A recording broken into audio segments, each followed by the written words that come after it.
Gosh dang it, how do we not have more games where you play as cats? Like, yeah, sure, there's Stray, there's Little Kitty Big City, both of those are quite good. I guess there's technically Murmidora as well, and Garfield on the PS2, if you're a masochist. Like, okay, there's also stuff like Cat Quest and Night in the Woods and Skyrim, I suppose, but I'm talking about games where you play as a little kitty, not an anthro, not a human with feline features. I want to be small.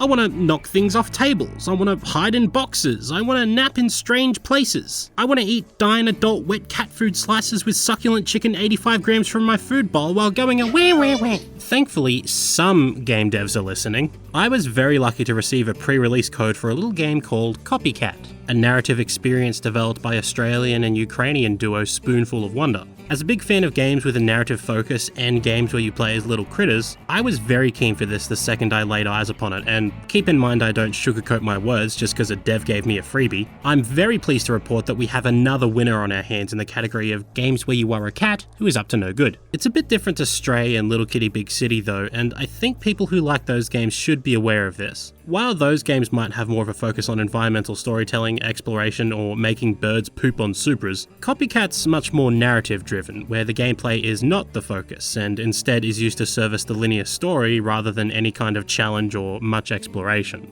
Through and through, this game's here to tell a story, and for the most part, it's a great one.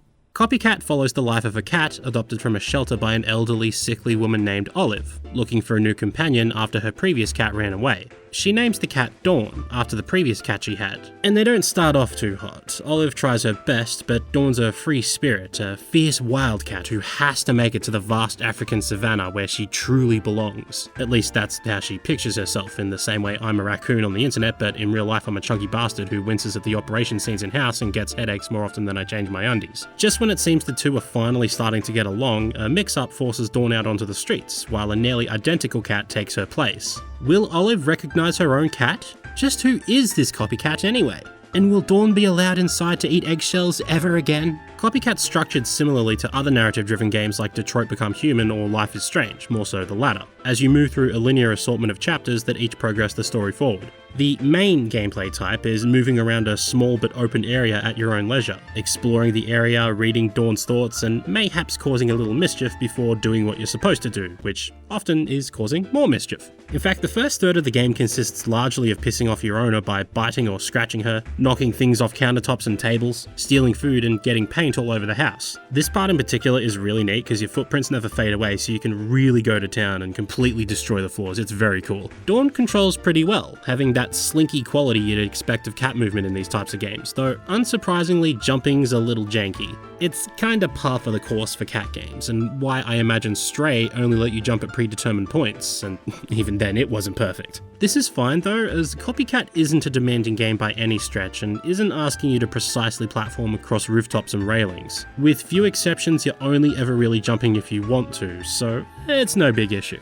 When you're not running around freely, you're more often than not partaking in some kind of minigame, batting at things with your paws, timing button presses to unroll the dunny roll, leap across things or make loud, proud meows, or doing funny little auto-runner bits and precisely one stealth segment. There's no penalty for losing. Everything you play is simply a vessel for storytelling, batting at a toy, running away from dogs, confronting territorial alley cats and doing battle. Nothing has a fail state, there aren't any checkpoints. Heck, if you fail a QTE, it just stops for a second until you try again. Part of me was initially a little disappointed by this, and the further discovery that the story is unflinchingly linear to the point where choices only alter the dialogue immediately following them. Or as a specific example, when Olive holds her hand out at the end of the minigame where you swat at a toy she's holding, she keeps her hand held out until you scratch it. There's no choice to withhold your paw here, because the story is hard-coded for Dawn to be a little wanker to Olive, then start to question herself over time. There aren't any options to deviate from this. You can't settle in as you like, you can't choose not to be apprehensive to Olive trying to approach you, you can't avoid being an arse and stealing her dinner steak or,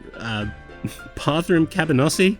I don't know, Olive might be onto something. I'm gonna eat cabanossi next time I sit down and take a crap. But yeah, the narrative progression is 100% hard-coded with no deviation, at least as far as I tested, which was 1.5 playthroughs. Part of me was disappointed, but the more I played, the more I realized the gameplay wasn't supposed to be the star of the show, and I started to enjoy the story more, finding myself thinking, hey, you know what? You've got a specific story you want to tell, and I'm here for it. Copycat is obviously about a cat with conflicting wishes, but it's just as much about Dawn's owner Olive, a sickly woman facing a tough decision whose stubbornness is straining her relationship with her daughter May, and it's genuinely compelling. It explores very relatable characters we probably know from our own lives, staring down the barrel of unavoidable change, and the ways we try to push past or distract ourselves from these inevitabilities instead of facing them head on, and the trouble that can cause. There's a couple particularly confronting scenes that I wasn't expecting, but really succeeded hammering in just how far some of us may be willing to go to put our problems aside. It's touching, it's poignant, it's heartbreaking, and if you've ever cried at a Disney movie, you may or may not need tissues. So the storytelling is definitely the strongest part of the game. Well, in the first 2/3 at least. A little while after the mix-up that sees Dawn kicked out of the house, the game removes Olive and May from the picture for around 1/3 of the game aside from a couple scenes, and it becomes about Dawn fighting with her feelings while trying to survive on her own as the game explores forgiveness, the meaning of home, belonging, as if I didn't hear enough of that word in Year 11 English. Dawn is not as compelling of a character as the two humans, and the only other voice you hear for most of this is the narrator, manifested as a wildlife documentary host, who represents Dawn grappling with her "am I a wildcat at heart, or do I want scritches?" feelings. So this third of the game is a bunch of minigames that eventually culminate in a finale that, without spoiling anything, has Olive and May's story concluded off screen. We don't get to see how Olive's story is resolved, while Dawn's story doesn't quite get the satisfying ending it deserves, making the final act feel a little rushed. Not bad by any stretch, just not as strong as what preceded it. I don't think Copycat needs a banger of an ending to leave a profound impact on people though.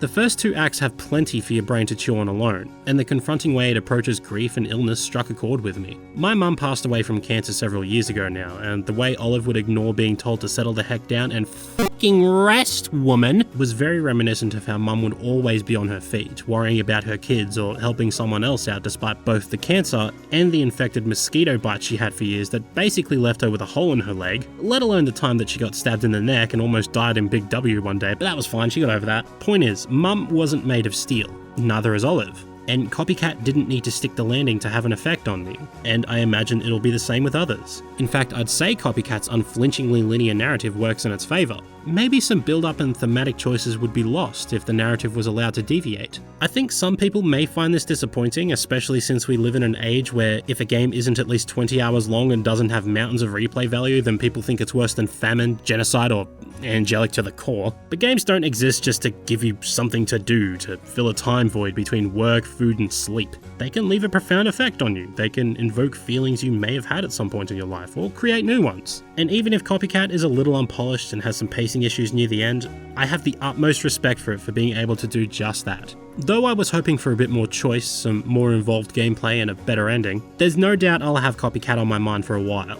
If you enjoy the idea of a 3-hour game with a touching narrative that'll put you in a state of reflection, I cannot recommend this game enough, especially since it's only launching at 15 freedom bucks or $22 dues. Maybe it doesn't quite reach its lofty ambitions, but this 2-dev team have nonetheless pulled off something really special, and is yet another reason why I always get so excited for these kinds of games. Whether they pull it off perfectly or not, small indie games like this always have something unique to offer, a heartfelt or personal tale to share with the world, and that always makes them worth experiencing.